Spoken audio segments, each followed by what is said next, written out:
Animal tourism traps to avoid. Tiger selfies. Tigers are stolen from the wild from their families, confined in small cages and drugged. Also, tourists can have their photo taken with them. It's unnecessary. Performing land animals. Monkeys are captured, chained, starved, beaten, and often have their teeth pulled out to force them to perform tricks or beg for money. In fact, any people or business that benefits from performing animals such as circuses or rodeos should always be avoided. Bear parks. Bears are abducted from the wild and forced to live in unnatural, overcrowded conditions that cause stress, fighting, injuries, and even death.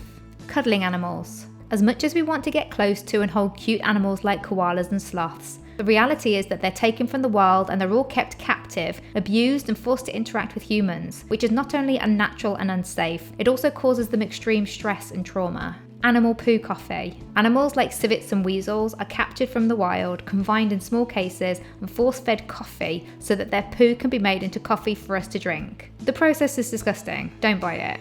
Performing sea animals. Marine animals are captured in the wild and many die in transit. They're confined to small spaces and live in unhealthy conditions, forced to perform for money. This causes stress, they are lonely, and it makes them sick. Swimming with animals. Dolphins are taken from the wild, even baby dolphins, who would naturally spend up to 6 years with their mother. They're confined to small spaces and forced to swim and interact with us, whereas in the wild they would swim freely for up to 60 miles a day. They haven't given us their consent and they really don't want to swim with us. Animal riding. Elephants are notoriously hard to train, and in fact there's only one way to train them, and it's called fajan, which basically means to break their spirit. Babies are taken from their mothers and are physically restrained and tortured, both mentally and physically, until they surrender and do as they are told. Camels are overworked, chained, muzzled, beaten and starved, which causes stress, painful joint diseases and arthritis. Although a horse and carriage looks romantic, it really isn't for the horses, who are forced to pull carts all day in extreme weather. They are naturally herd animals, so this is a lonely life for them. Animal racing. Horse racing puts animals under undue stress, mentally and physically. Many die in training from exhaustion, and those who are no longer needed are sent for slaughter. Dogs are confined to tiny cages, electrocuted, starved, and forced to race against their will. Also, smaller animals are often hung up alive to train dogs to run.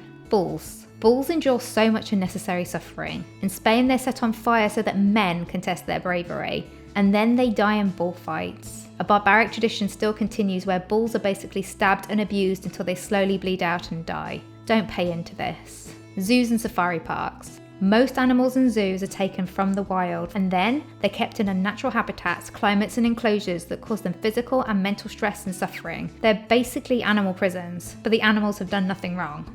So how can you help? Seeing animals with our own eyes is obviously a wonderful experience, but it's our responsibility not to contribute to unnecessary abuse of animals, which is an unfortunate result of animal tourism. If you want to see them, why not observe them in their natural habitat? If you do visit a sanctuary instead of a zoo, make sure it's a reputable one, as lots are still money-making factories. Even zoos that claim to focus on conservation actually spend very little on conservation. Or why not watch an animal documentary where you get to observe their natural behaviour in their natural habitat? As for animal selfies and photos, you'd still have an amazing holiday without them. And instead of using animals as transport, walk or take the bus instead. If you want to watch live racing, go and watch a car race where you know humans have given their consent. We can end animal tourism, we can end animal suffering. All we have to do is spend our money wisely and kindly. It's that simple.